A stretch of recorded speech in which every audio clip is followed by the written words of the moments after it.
Hey, gun holders in Ohio about to have the right to be locked and loaded. Ohio Governor John Kasich, fresh off his golf tournament, set to sign a bill that would let people with concealed carry permits bring their guns into bars and restaurants serving alcohol. But some, believe it or not, say this is a dangerous idea. Here to debate it, John Velleco. He's the Director of Federal Affairs for Gun Owners of America. And Paul Helmke. He's the president of the Brady campaign to prevent gun violence. Paul, you're against this. Why?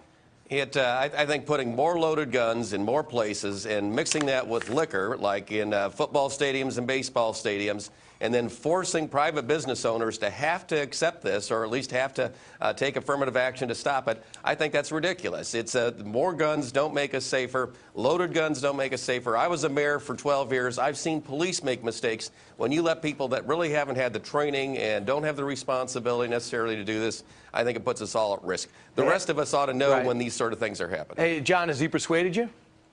No, we think it's a good idea. Anytime you eliminate a so-called gun-free zone, you put the law-abiding citizen on equal footing with the criminal, because criminals already carry guns into these places. It's only the law-abiding citizens who are prevented. And what we're talking about here in Ohio, it should be called guns in Applebee's and Chili's in restaurants, because the people who carry concealed can't consume alcohol. We're talking about people going to a family restaurant and having the ability to defend themselves. And, you know, we can't predict, and neither can lawmakers, and neither can Paul Helmke, where the next criminal attack is going to occur. And it's immoral to deny people the right to defend themselves and their loved ones. All right, so the alcohol is what bothers you. If you have a concealed carry permit, they just want to be able to carry it.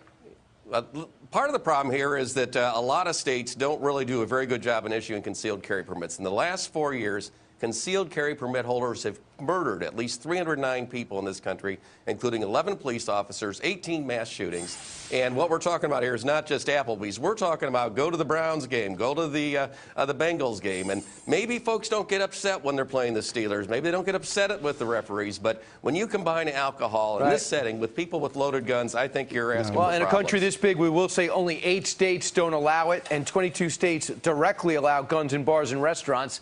And, you know, you don't hear a ton of these incidents, do you, John? No, and you know, Paul must get tired of singing the same tune. Every time a state tries to relax concealed carry laws, we hear the Chicken Littles of the world saying that blood is going to flow in the streets, and it just doesn't happen. In fact, crime doesn't go up, crime goes down, because criminals don't know who's carrying a firearm to defend themselves. And guys, that'll have to be the last word. Governor Kasich says, you get it to me, I will sign it. He's the Republican governor of Ohio. This is the first state to do it in the stadiums, and I think it's a mistake. And talk to those families that have been killed by concealed carry permit holders. Respectful debate, Paul and John. Well done. Thanks.